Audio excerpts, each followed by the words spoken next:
Okay, so class for today, Cam, is based on your photograph, on your painting, landscape painting here.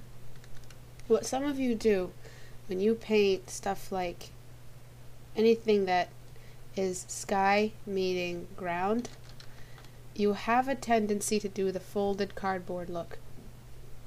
So, you know, back in grade 4 and grade 3 when we used to get those assignments, and those assignments were all about like painting like a panoramic thing, and we have to have pop-ups out of it, and it was about environment, or it was about like, you know, stuff at home and some sort of dumb project that we had to do. And what we did was we got a cardboard, we put like a stand behind it, and we painted stuff here. So I remember painting mine like mountains and clouds, and I had like a tree pop up. So you closed it and then you opened it back up, and then everything just pops up. Well, this is what some of you do when you paint landscapes. You're still in that mode. Most of you are carrying tendencies back from grade 1, which is why I believe that as soon as you guys get into classes, like in kindergarten classes, you should start being taught shapes. You don't get taught shapes till later. And you don't get taught 3D shapes till later. You're just taught like a squared on a circle. You guys aren't taught the actual visual handling of a physical handling of a shape. So that's why you all carry the tendency for flat looks. Because back in kindergarten, right when you were first starting to be a human, you were taught 2D renditions of 3D shapes. So you weren't taught the big picture, and all of you should go to your grade 1 teacher and spit in their face. I'm joking. Sorry about my voice. But this is what some of you do. You guys forget that when you paint a landscape, you're not painting this flat grade 1 rendition of it. You're not painting the pop-up project for environment from grade 6. What you guys are doing is you are in an IMAX theater, and so you have the stage, so you have the horizon line, right? This horizon line is not square, it's not flat, it's not perfectly flat, it's actually circular. The ground on which you stand is actually spherical. The place on which you stand, you have to remember, you're really small, and then you have a viewfinder. Remember that whole class I did on landscapes, and I told you always need a viewfinder. Your viewfinder will make it look like it is flat, but in actuality, the earth is round. What else is round if everything sits on the earth? Mountains are. Mountains follow this curvature. Trees follow this curvature, but they don't show because they're at that scale beneath the last atmospheric layer where everything is just small. It just looks like everything's flat on a flat surface.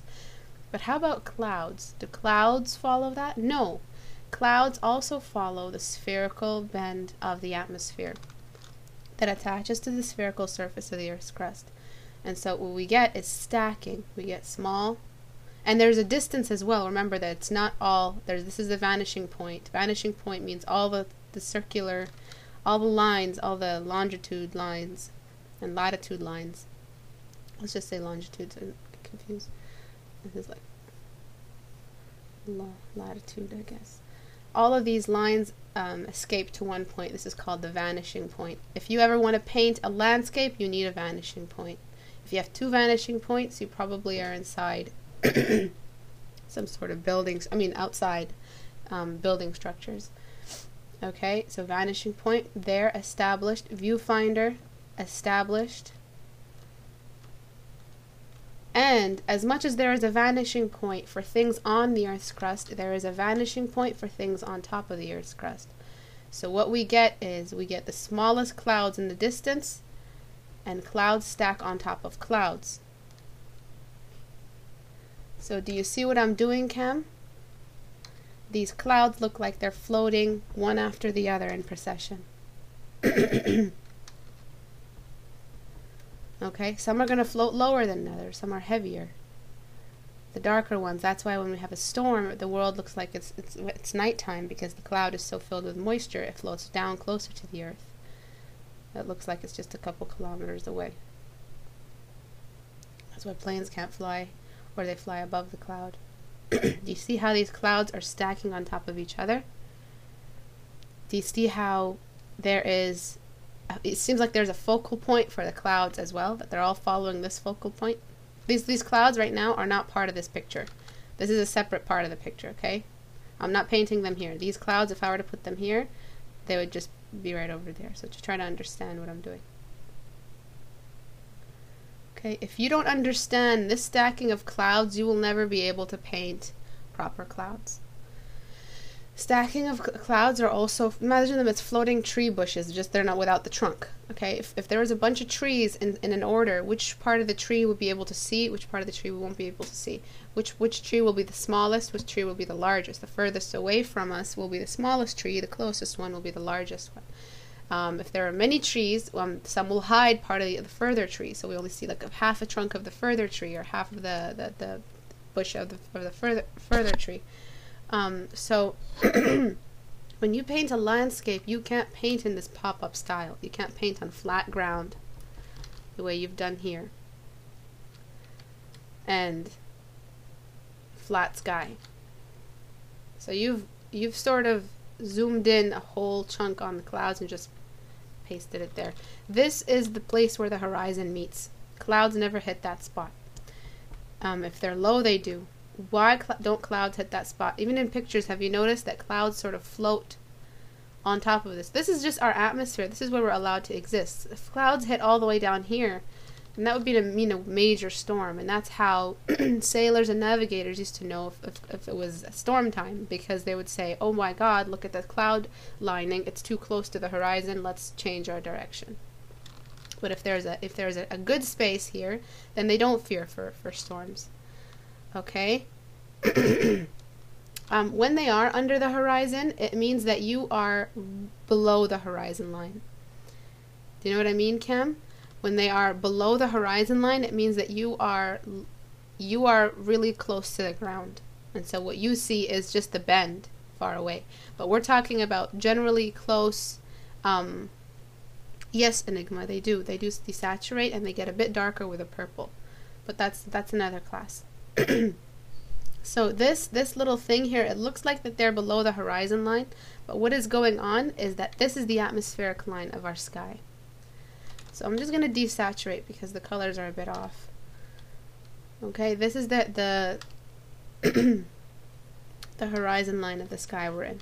Okay, so let me start off right from the front. Desaturate. And as Enigma just said, we're going to desaturate just not in color. We're going to desaturate just in value. The further away the sea is from us,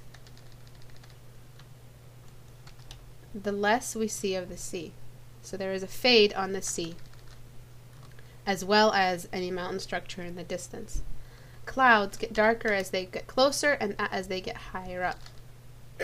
Also because I want you to frame your picture with a dark halo. So let me get my brush. So at this point, Cam, don't paint in color. At this point, please paint in grayscale so that you understand form before color, because right now you're suffering on the both ends. Okay, we're gonna keep this hovering space here. We're gonna keep it untouched, because this hovering space proves to us there's an atmospheric stacking going on, and that even if you push it down lower to here, there's always going to be a hovering space. Do you see that? That's our atmosphere in the distance. We're seeing our atmosphere line. We're seeing the line of our atmospheric. Sorry, one second. Hey, Extreme. So when we do, oh, that feels good. You know when you just have the first thing of the morning or in the afternoon and you feel the warmth in your belly when you drink? Yeah, I love tea. Yes, I do recommend practicing that stuff in grayscale. Not practicing in grayscale means you're going to have a lot of trouble understanding how these values work in landscape. Landscape is a very touchy subject, and I try to avoid it if I'm doing portraits, but from what I'm seeing, I feel like I should include a tiny little lesson here. When you guys work on stuff like landscapes, remember that you're working on the larger scale. You're working on the epical scale. So here I'm trying to imagine where the sun is. So the sun is just about there, causing a sort of an oversaturation of brightness around the clouds that are surrounding. And they're also going to cause a lining around the clouds. So I'm just going to try to throw in some rough lining on the clouds. I'm going to try to give the cloud some sort of interesting form. So I'm going to carry this cloud's tail up into here. And then just carry it through. Yeah, me too. I wish it was warm. Can't wait for my vacation. Okay, and there's going to be lining down here as well. Also, there's also going to be lighting, Cam, on the seawater, because that area is getting brightened up. See, I'm not wearing my glasses. Fool. You're a damn fool. Okay, zoom out. And sorry about my coughing. Okay, and then that's going to hit a brightness zone as well. So painting in grayscale means you can hit all of these off all at the same time. You don't have to spend 8 hours on color and get that wrong and then go back and into the values and see that you had something wrong there and you paint over it but you lose the colors. So you cannot do this stuff if you don't understand what value means. And I feel like most of you don't understand what I mean when I say value. Value means how much black and white are in a color. Does everyone understand that? I want everyone to write that back to me. Add a message, spam me right now. Write down and enter, send me a message on the chat saying value means how much black and white is in a color. Okay? You have the hue, which is the actual code of the color, but you don't understand that you also have the value or the tone, which is the what? The black and white in a color. So if you don't understand what value means, how can I expect you guys to give me color in the way that it's supposed to be given? Let's say you're a matte artist or matte artist and you're working for a company and you've just been hired. And they're saying, we want a nice realistic looking atmospheric fade somewhere behind the castle to the middle center. And they're saying they want it to look photorealistic and everything, but they don't have photographs that matches that exact look. They want you to imagine it for them. How the heck are you going to imagine it for them if you have no concept of how these colors work in real life? And that's why I'm saying practicing color, it's like practicing any sort of other science. It's like practicing chemistry. It's like practicing any of those sciences that study the reaction of color in chemicals. Understanding color is a very scientific practice. You guys have to understand that when someone asks you for a realistic version of something, they want the scientific version. And in art, we only ever have the scientific version. We're not working with anything. We have to learn the rules to break it and escape the scientific version, but we have to learn the rules first. So in order to color successfully and give them that atmospheric fade they want, you have to understand how much of the color and the hue is being taken away in the atmospheric fade, and how much of the black and white is being taken away from the atmospheric fade. So right now, what you had before is you had a confusion between color and black and white and value. You had the purplish pastel color for the sky, which made no sense to the green color of the water. And I'm going to be very, very, very tough on you today, Cam, because I want to break this habit that you have right now and just destroy it, destroy the city that is your understanding of landscapes, and build it back up with new building blocks, a good solid foundation underneath. And in order to develop your solid foundation and become a good landscape artist and even be hired one day soon, I have to start teaching you about value and how to start painting in value. And how can I expect you to understand value if you're not painting in value? And you have to start painting in black and white. Okay, you have to start painting in grayscale. And that's why they call it grayscale. You're not really using black or white, you're using a mix of black and white, which is gray. So to get this sort of convincing look in your art, to get a realistic looking cloud, you have to understand what you're doing with the values. You have to understand that the values have to represent this form. Now we move into the foreground. So this is the background. Now let's move into the foreground. The foreground was too dark, where it shouldn't have been, and too light where it shouldn't have been. So where was it too dark where it shouldn't have been? Let me go back up. And where should it have been dark? Can anyone help me out?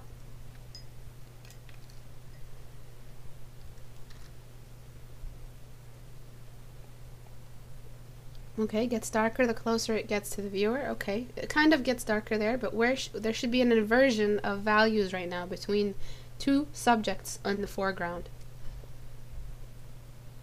Things do get darker as you get closer, but not to that extensive contrast. I'm just gonna wait because there's like a message delay. Sorry. Does anyone know? The stones are somehow really white in relation to the water. Excellent, Nazir. The stones, unless they're bone stones or those, I forget what they're called, they're really white stones, and you're gonna say, okay, why not? Let them be. But the way you painted them isn't like that at all. They're not that kind of stone. They don't exist. Those kinds of stone don't exist on a water side. And they're most likely weathered or from volcanic activity, so their nature is a dark form of sediment, or I'm not sure what kind of rocks. I'm not very familiar with rock terminology, but they are darker for sure. And so what I'm going to do is make them darker. So I'm going to get a darken layer, and I'm just going to brush it over all the rocks here as they're supposed to get darker. And again, objects that are closer are darker in general. And so what I'm going to do is darken one section that is closest to the camera. But I first have to edge off these rocks successfully. So in order to have a successful look for rocks, what we need to get is a convincing rock structure. So not only are we looking for proper values, we're looking for proper texture and surface form. So we're not just looking for prettily painted skies and earth. We want everything convincing, but with that degree of realistic, chalk rocks I think they're called. But we want that degree of realistic form going on. And so you can change it however you want later on when you're working, and sort of bring in that abstractedness.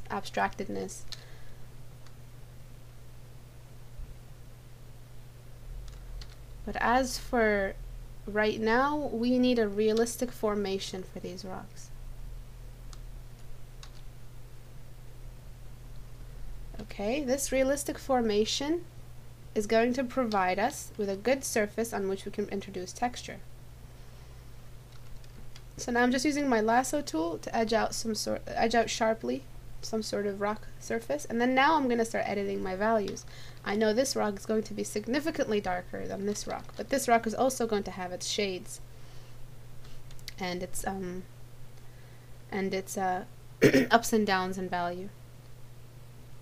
These rocks in the middle here, they're also going to have that.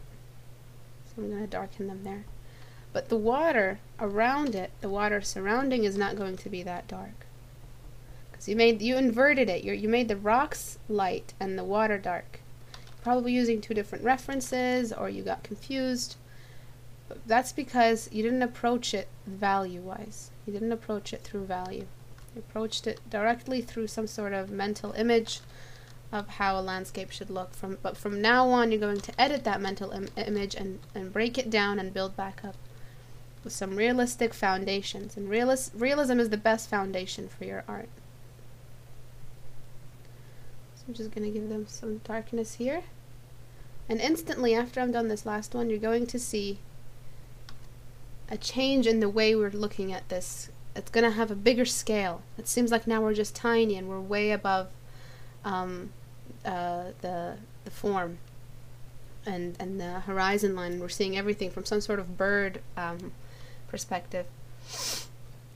Why is the water darker around things like rocks? Well, rocks don't just float like boats on top. They have underforms as well, below the surface of the water. And so what they do is they cause a bit of a darkness. So two things: the fact that they extend below the water and the reflection. So I was just getting to that. The reflection is what you need next. Reactionary stuff. So what is reactionary stuff? So it means that this section of the rock here is going to have rim light on it. Flatten this. This section of the rock is going to have some rimming. Get those rims. Okay, we're going to have forms start to reveal. So we're going to see sections of this rock illuminated. We're going to see silhouetted sections of this rock. Protect tones, please. Okay, we're going to carry it off into that.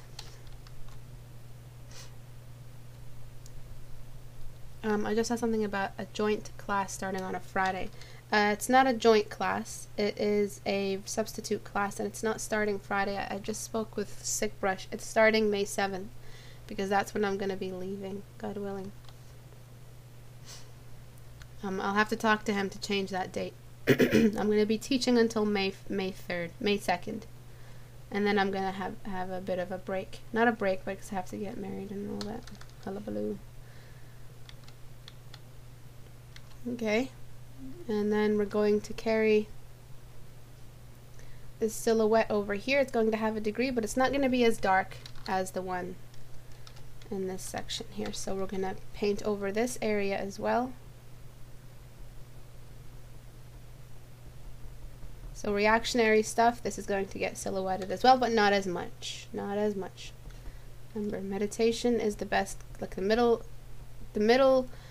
or the median or the medium is the best form of all, as they say in Arabic, but أوسط الأحوال أحسنها. Let's just say it like that. The best condition for things to be in is أحسن أوسط الأحوال أحسن, or أحسن الأحوال أوسطها. It's exchangeable, which means the best condition for things to be in is in their middle condition, not their extreme or their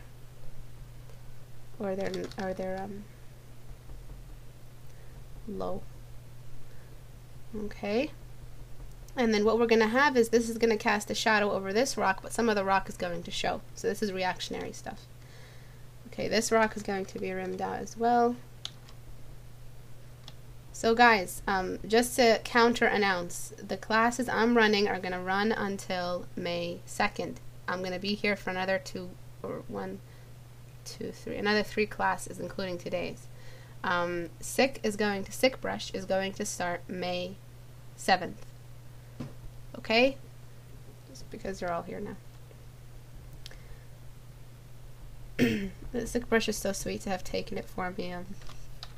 Not only am I going to have a bajillion things to do, because I have 0 wedding planning and it's supposed to be done in 3 weeks, you can imagine. But because I'm also sick, and I wanted to, while I wedding plan, to do classes, but I know I won't be able to give a sufficient class, so he's so sweet to have taken it. Send him my regards and my kind thanks.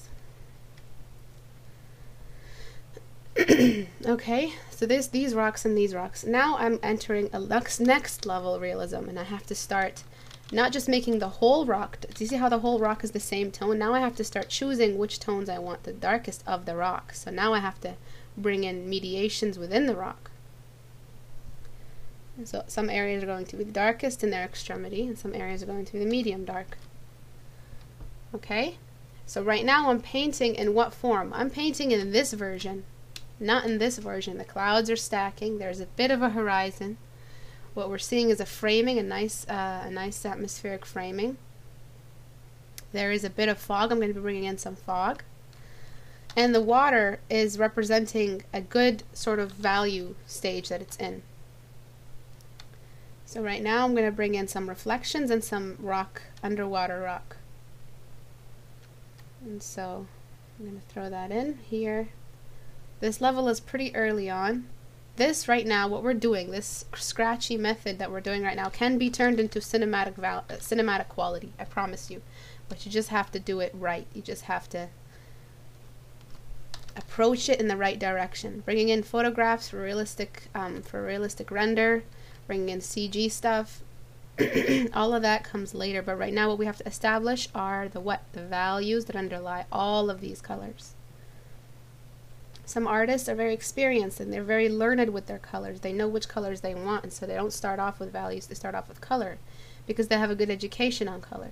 But I'm here to give you that education so that you guys don't suffer the color prejudice. Okay, keep your brush at 100% opacity. Try to keep as close as possible to one layer. You're just starting off. Later, when you add on all that extra stuff, just throw in another layer.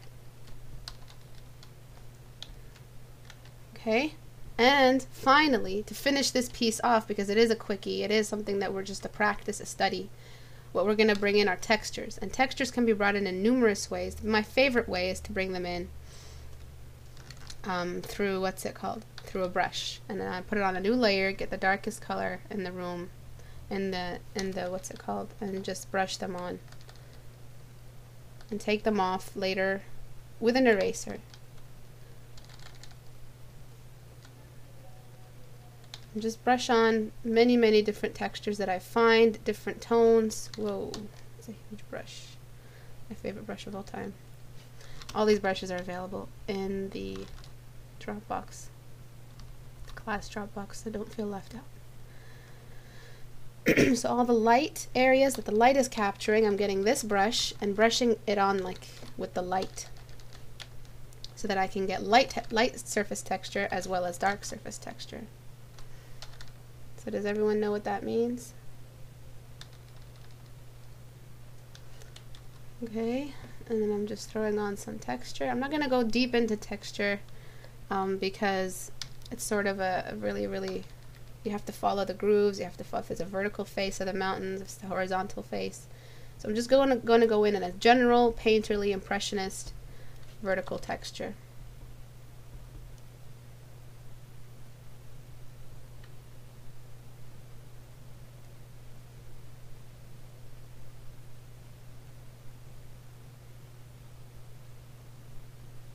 Just throwing in some general textures here. Areas where the light is touching. And then I'm going to cast shadows, and then we're done. These shadows are going to be sharp because there are going to be sharp cast shadows in this sunset scene. So what you didn't have before, Cam, you didn't have a sky color. You went in straight. So let's talk about color now for your piece. This is a full-on critique. The colors that you chose weren't representing realism at all. They were very impressionist and they had their own world. There's a world wherein your work would be professional level. A lot of artists produce work that looks like yours. So this is not that you made mistakes, it's just that I'm sure the direction you were going in wasn't the direction of 60-year refined veteran impressionism. I'm sure that that's not what you were going for. I'm sure that you were going for something a little bit more Craig Mullins. Something that people love to see in movies, something that is satisfying artistically for people to see. So I'm just going to show you how to get that. And the way to get that is to keep some realism alive. And what you said, 100% opacity, you mean turn off the pressure sensitivity? No, I mean go up here and go 100%. Okay, and now for the sharp shadows that I'm going to be casting. I'm going to get a lasso tool, you can get a brush, and I'm just going to be throwing in some sharp shadows here with my lasso. Oh, damn it. And I'm going to be doing that by finding the shape I want for the lasso tool, and I'm going to get the burn, and I'm just going to burn within the shape of the lasso tool. And as I lasso around, I'm going to try to create the surface of the rock texture with the lasso as well. I'm not going to let myself lose some of that surface texture. And I'm still learning, like me personally, I'm still learning how to do landscape. It's still one of my my favorite subjects, and I'm still trying to perfect it.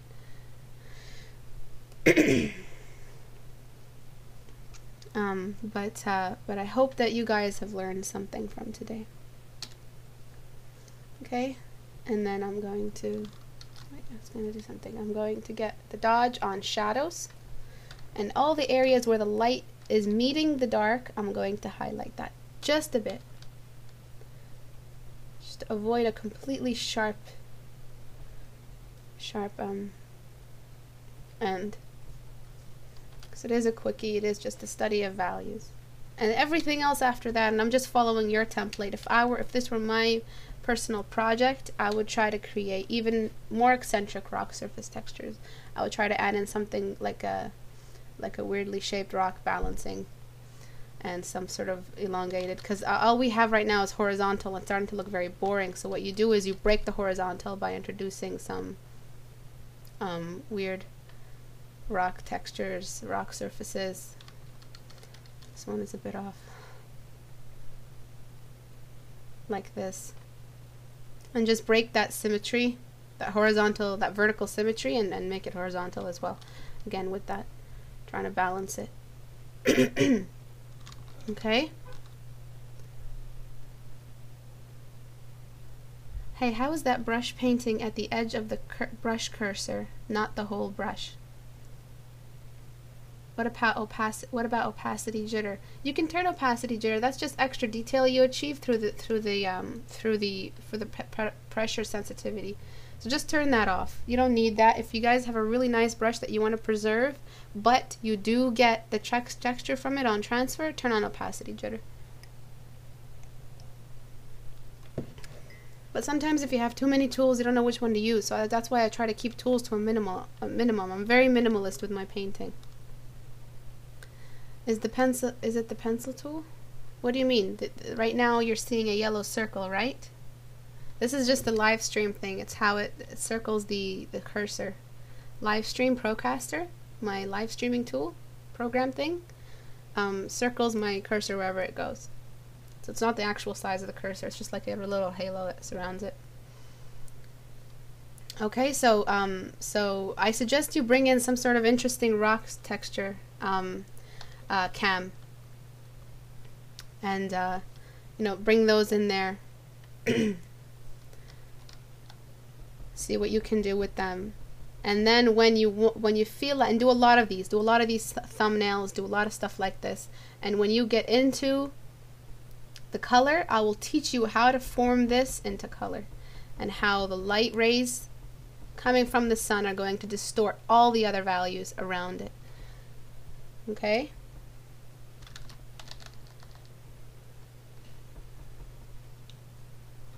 All these other values are going to be distorted and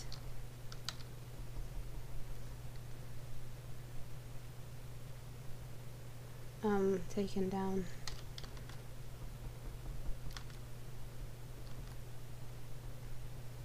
And stuff like this is a lot more fun for a viewer to see.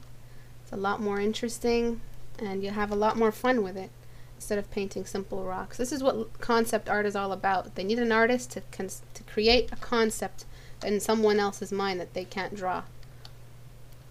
And they need the concept artist there. Most of the time we're going to be drawing on natural looking stuff or colossal stuff. So you want to have that colossal feel in your work.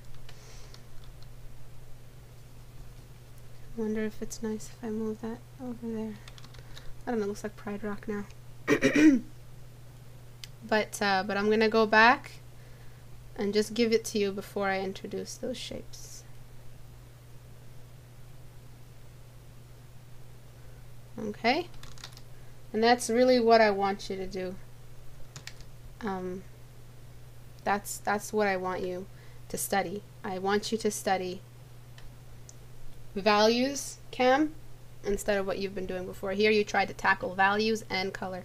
Color got in the way of your understanding of value. That's why you had that emerald looking sea and those very flat clouds, and you were working with that flat thing that I told you here back in grade 1 when you guys used to draw cutouts and draw it on the cardboard and add in some pop-up trees. This is what some of people's landscapes look like, and that's not fair that you guys haven't been guided towards the actual surface thing that you're painting. And remember, you're on a spherical planet. I don't blame you for thinking the earth is flat. I don't blame people back then for thinking the earth is flat, and I don't blame you for painting the earth as flat.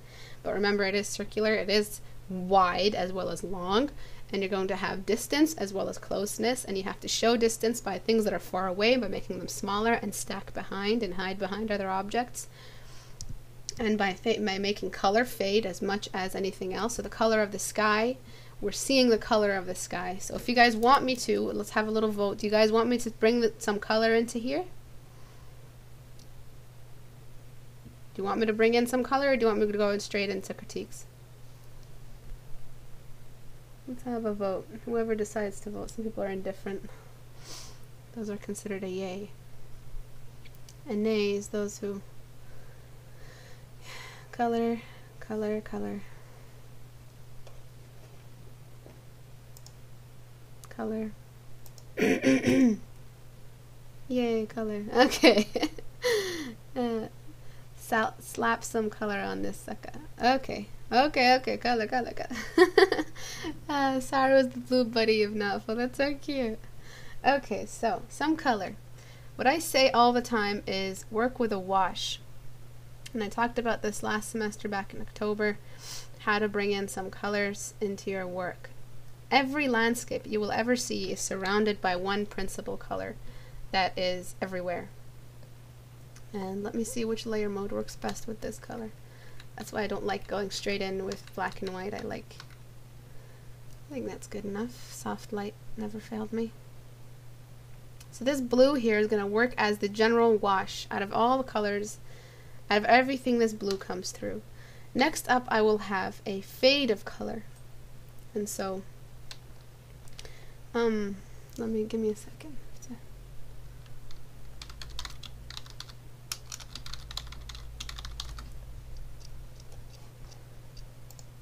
I don't know what this person wants.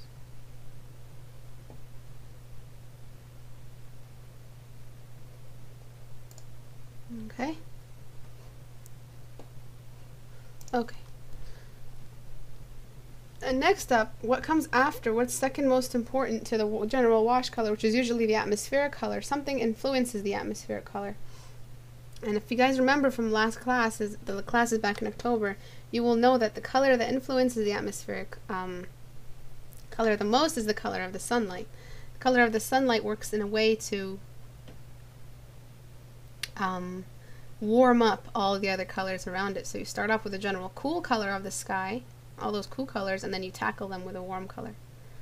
If you're going from grayscale to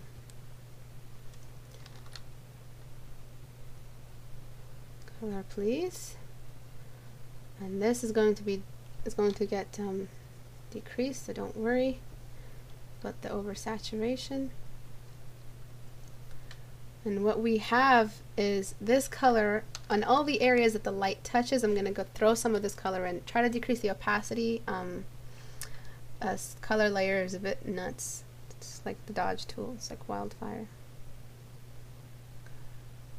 This warm color goes over top everything. Okay, and then we're going to have sort of a transfer color. It's usually most of the time a sort of purpley cool color, purpley pink in the skies and sunset, because we're sort of seeing the full capacity of the color palette and the rainbow working. We see one side of the rainbow that is, we're sort of at the end of the rainbow, and we're seeing only one section of it from the size of the earth with the sun. And it's sort of like a nighttime scene, sunset, I mean, late in the day. So we're going to be bringing in some of those colors that we find as clues to sunsets. Merge that down, and then I'm going to get that lovely sunset orange, and I'm going to place it on all the areas that the light is manipulating. So on the edges of clouds surrounding the actual sunset area.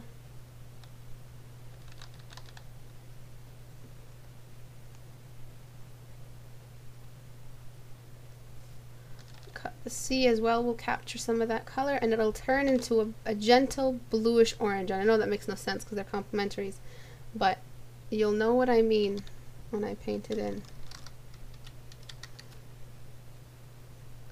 But there is going to be preserved, remember that original wash we did? Some of that is going to be preserved because this is also a silhouette. So don't forget it is a silhouette. And this cloud here is closer than this cloud, so this cloud's going to be a bit darker. And the further the clouds get, the lighter they get. The more sun is over flooding.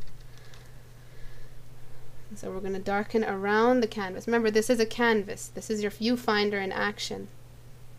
So there are going to be some areas that are I don't know, brain lapse. I don't know what I was talking about. Just so into the drawing. Okay, and then I'm going to get dodge, or you can get color dodge, or you can get a yellow. I like what dodge does. And I'm going to try to find a nice pretty yellow through the clouds, through the dodge tool. The dodge tool does this kind of burning thing. I know it's not burn, but it does this burning thing. Why is there purple? Have you ever seen a sunset and you've seen the purple in it as well? It's just the color palette that occurs with the sunset. It's so extreme. It's sort of what happens when you shine an orange light through a prism. Shining it through, you're only going to get some of the codes of the color wheel. If that makes sense. Try to think of it in metaphor. And then to create detail, just simply get your dodge or whatever tool you're using and go around the clouds and all the areas you feel like are really exposed and try to create that silver lining or whatever it's called.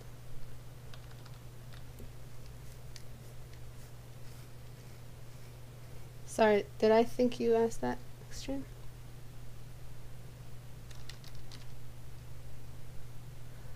Okay.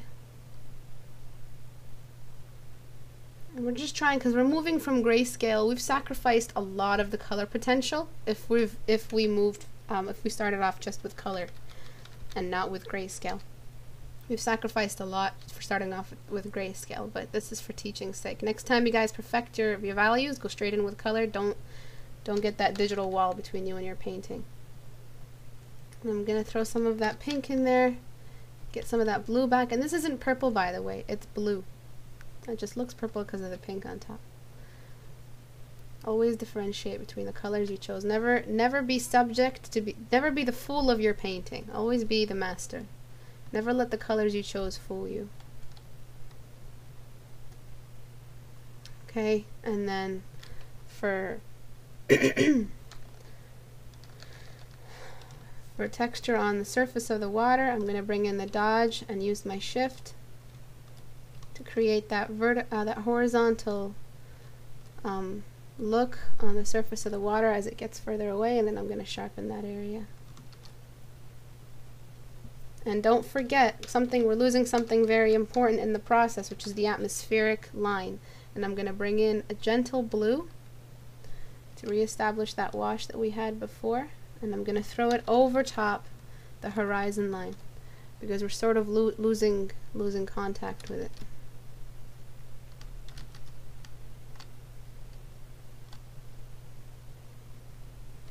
So I found that value, and now I'm just going to brush it over. Very delicate little process.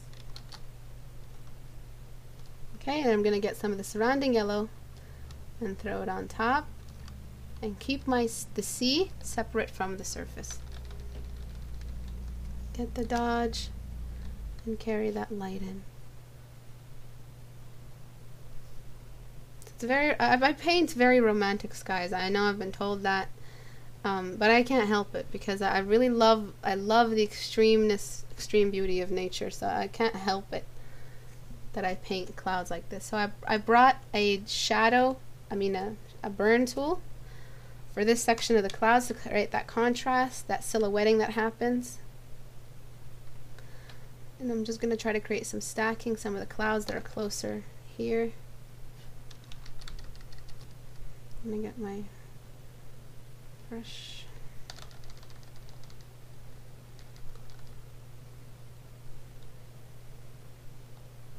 Yeah, God rays, I can bring those in there as well.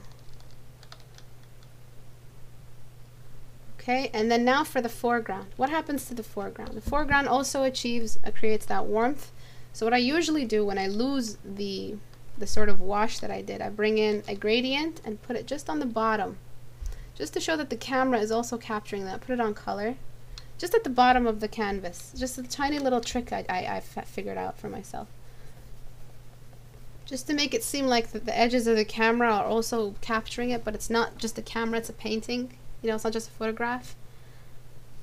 Trees, please. You can throw in some trees. That's not a problem. Sorry, my chair. And what we're going to have to do is now get our brush and actually start stroking the brushes in and work with the textures that we had before. So all the areas that the light is touching is going to achieve some warmth. But now there's a little thing going on that I haven't included, and I've made a big mistake if I had forgotten it. What do I need? I took care of it in the first stroke, the first color thing that I created the cool. I sort of just gave it away.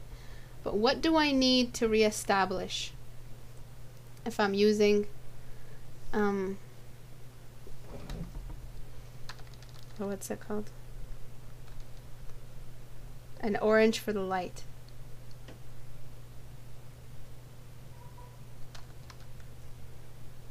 I think one of those trees will be a little secret. And if you tell anyone, I will come to your house. No, I'll cut you. I cut you, man. I cut you. That was not a racist joke. That was just from, what's it called? Family Guy, okay? And now I have to start creating the reflections again. But there is still a degree of blue reflected through the colors. And so I'm going to get a nice little blue to familiarize the audience with the water. Just a touch. And I'm also going to throw it in the cloud area surrounding. It's going to bring everything in together. Do you see that clash of color? Do you see how the blue brought everything together again? I might try a different blue as well. Just layers of blue.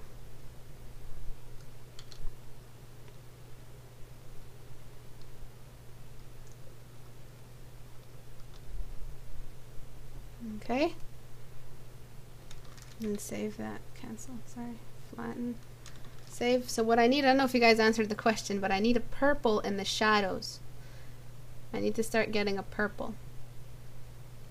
And I'm going to throw that purple over top all the shadowed areas here. And this is going to be in our landscape. Don't worry if you're overwhelmed with what this class is covered. Don't worry about that. We will cover all of this. I promise you. All of this will be covered. It's just that I want to focus on portraits for now. I'm still learning, so I'm not the best at landscapes. I'm not the best at clouds. I'm still learning, so I can perfect any lesson that I do give you guys. But just because you guys are still doing landscapes, even though you should be doing portraits, and I can't reign, you know, over what you guys are inspired by, so I can hardly tell you what to do. If you feel like painting a landscape, you want to paint a landscape, but I'm just going to give you a little bit of tips to how to achieve that. And learn, you get your way around your brushes, you know, learn the brushes that you're working with. Because this entire thing is in direct opposition with the light source, I'm going to cover it in some blue. And I need some major edging here.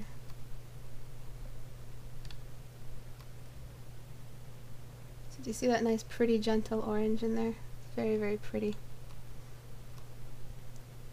I just love clouds. I used to just stare at them and think one day, like, oh, I just want to paint those.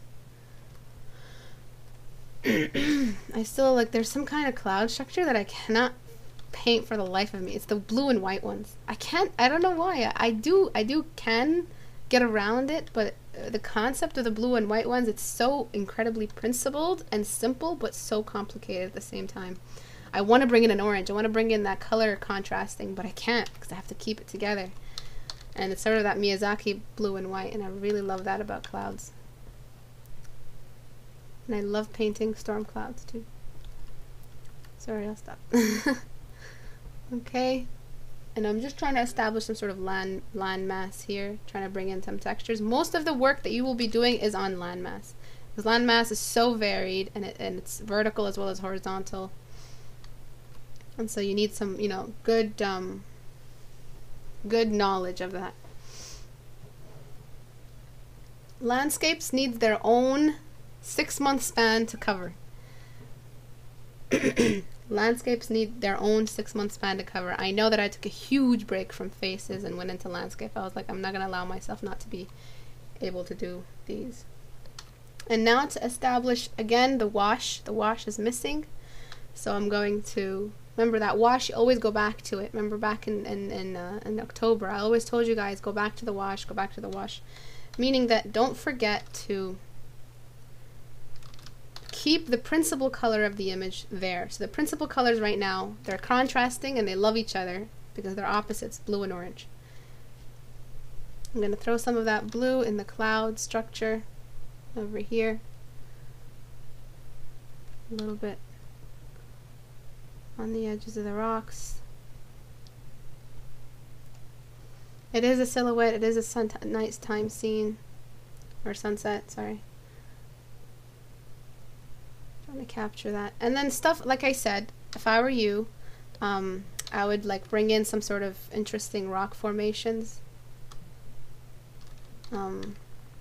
Because it just seems so horizontal, and I would love to just break that horizontal and then introduce that vertical quality.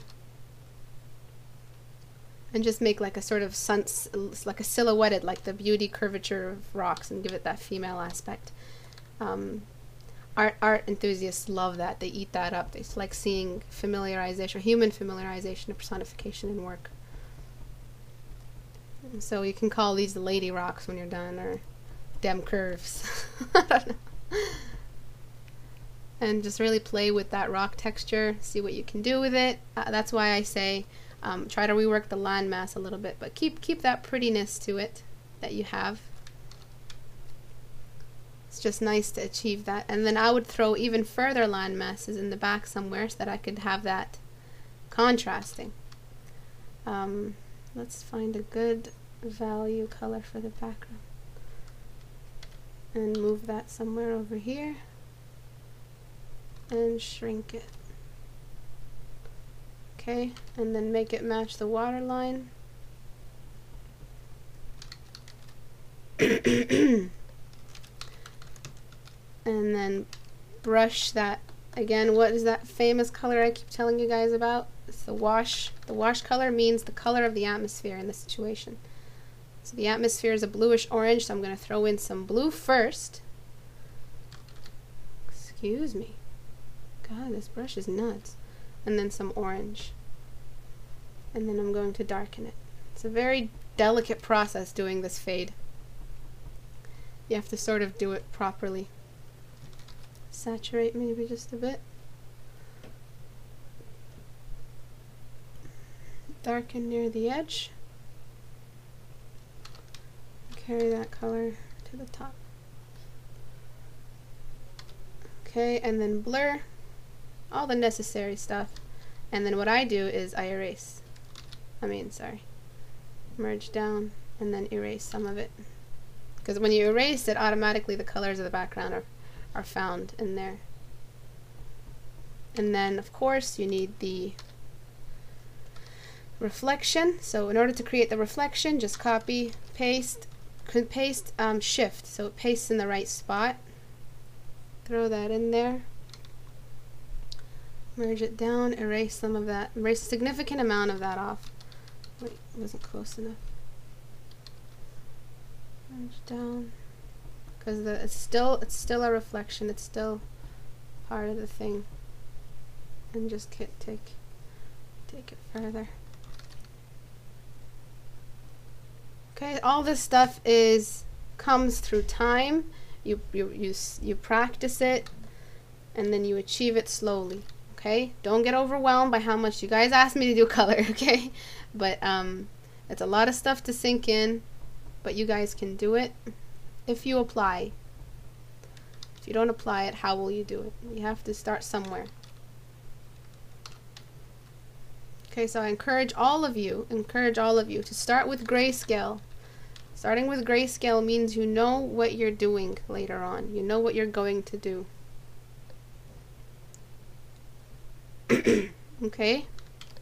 You see how I'm slowly achieving that value range? I'm not going head first into the values. I'm slowly achieving that darkness, and the same thing happens with a lot of professional work out there.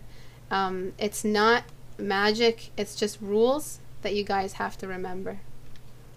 And these rules aren't exclusive only to Bob from Connecticut or something. You all can have this level of knowledge. Okay? I'm gonna turn off shadows for Pete's sake. That's too dark. And then finally, for atmosphere, I bring in a fog. A fog means sort of like a condensed amount. You don't see the fog until you're far away. You see a condensed amount of air in the area. And I'm going to make that fog also similar to the color of the atmosphere, which is blue and orange. Some areas are going to be blue, some areas are going to be orange. And I'm going to just fade off some of those areas. Later, I'm going to erase some, but right now I just want that general. And the background is going to be, the color for the background is going to be orange.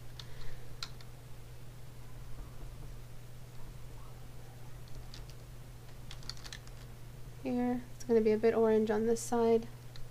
And do you see how now we're achieving an actual layering of density as well as a layer of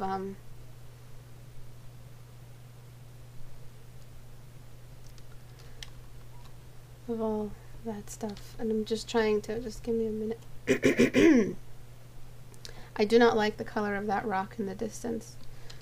I'm going to break some rules and make it blue.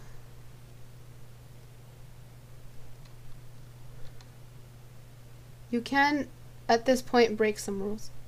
You can, even though in real life you're going to find a rock that looks orange in the distance in the sunset. I want to break that rule, and I want to sorry. That song got in my head for some reason. And now I'm going to erase some of that fog off.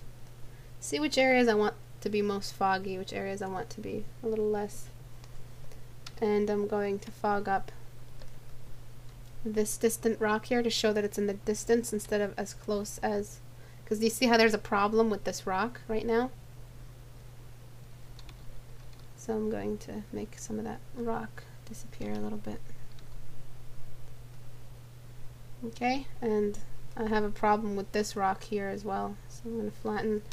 It looks like it's like a little bulged up near that area. And this is all just detailing at the end. This is all just stuff you finish off with, and it's not anything like crazy. And then I'm gonna get the sharpen tool and just do that nice 11-step touch to all this shit. So I'm gonna sharpen up the clouds, sharpen up the rocks.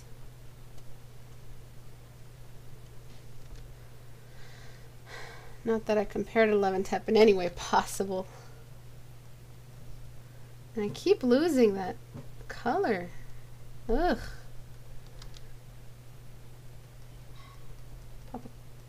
Papa, what, how do they say it? Papa cap in this whatever. Yeah, I'm gonna shut up.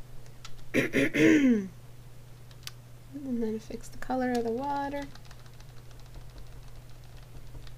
Make some areas a bit more blue than the others. Okay, and that's it. Flatten, and we're finito. Okay? I took you through the process. I got you into grayscale, and then I threw you back, and then showed you where it was before cam, and then now I moved you way forward into color. When you get into color, things change. Things are scary. Things aren't easy to understand. But if you understand values and grayscale, you're already halfway to color. If you go straight into color, you're starting at 0 without values. You're starting at 0. So what I really want you to do is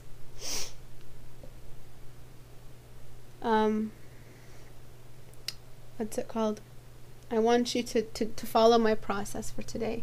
I want you to study clouds. I want you to study the dispersion of clouds, the stacking of clouds. I want you to know that clouds stay at the top while our atmosphere is at the bottom.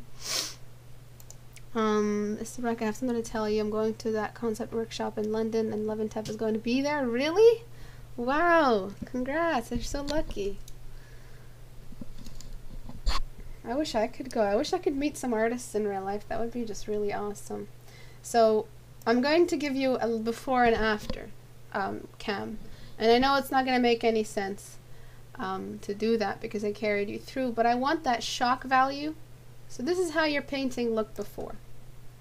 And I corrected all of that by telling you to avoid the cardboard look, telling you that there is a stacking in the atmosphere. There's faraway clouds versus close-up clouds. There's the atmospheric layer. There's an layer of air that we have to breathe. Right now this looks like it's the surface of Mars, maybe. Not Mars, it's the surface of Saturn. Because there's not a real atmospheric layer of air, of oxygen. Where's the oxygen? Where are the clouds that are on top of that oxygen layer? Where's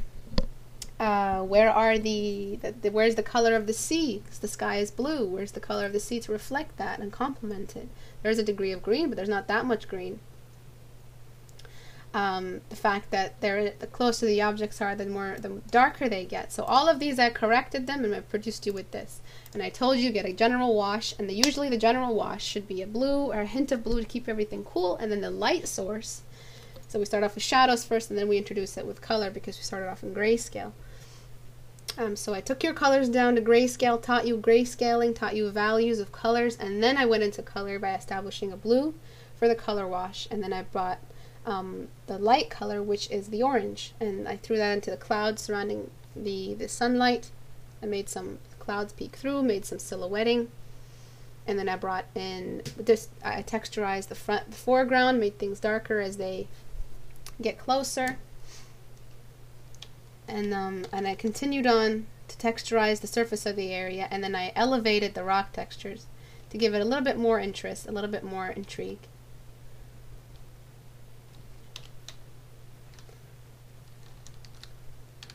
And if you're not convinced at this point that values are very important to all this, then I don't know what to tell you. Values are the most important thing in the whole entire world. I'm joking, not the entire but they're most important in the knowledge and development of color. So I start a new one for practice in grayscale, or desaturate mine and continue working on it in gray. Start a new one.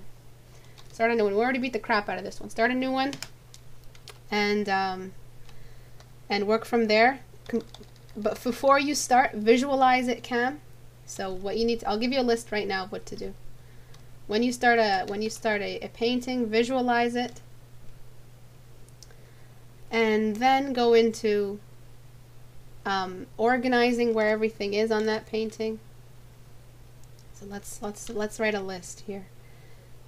I'm really gonna miss you guys when I go. If I do go, see, it's still not set in stone. People might fuck it up here, but if I do go, I'm gonna miss you guys a lot. So the first thing to do, Cam, is visualize. Close your eyes, meditate on karma, and try to imagine all of the beauteous things you want to include in this painting. Visualizing can be achieved through aids, not aids, sapphire color again, visual aids. Ugh. Read that in a completely different, okay, which are photographs, anything inspiring, anything textures that you want to use, and artists that you want to imitate. Okay, just don't rip them off. And second thing that you do after this is, this should take you about 30 minutes to think about. Sometimes it takes just 5 seconds to know where you want to do because you've been thinking about it for the last 3 days. But visualize first if you want something that looks like this. Second thing is plan it. Plan it, organize. Find your horizon line. Find your vanishing point. So where all the clouds gather in one point, where all the rocks face in one point. Planning also means that you have to know where to put everything. So what was that called again? When you have a stage and you have all the props on the stage. I forgot what it's called. I keep forgetting. So basically, where do you want to put the props on your stage? So props in this stage are going to be rocks, Most of the time in landscapes, rocks, clouds, and the sun. Most important. No, not diorama. Scene de même. I keep forgetting that. Mise en scène. Mise en scène. And then when you find out where you want to put all these, then you start working in grayscale. And go into grayscale. And that's when you finish.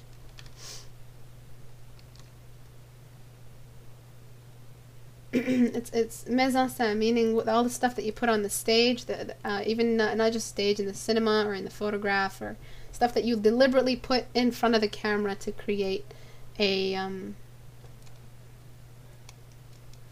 to create some sort of message or something. So here we're trying to create a message of a landscape or whatever. Grayscale, and then in grayscale, make sure that the darker things, foreground, we messed that up, there's no E, and then the lighter is background.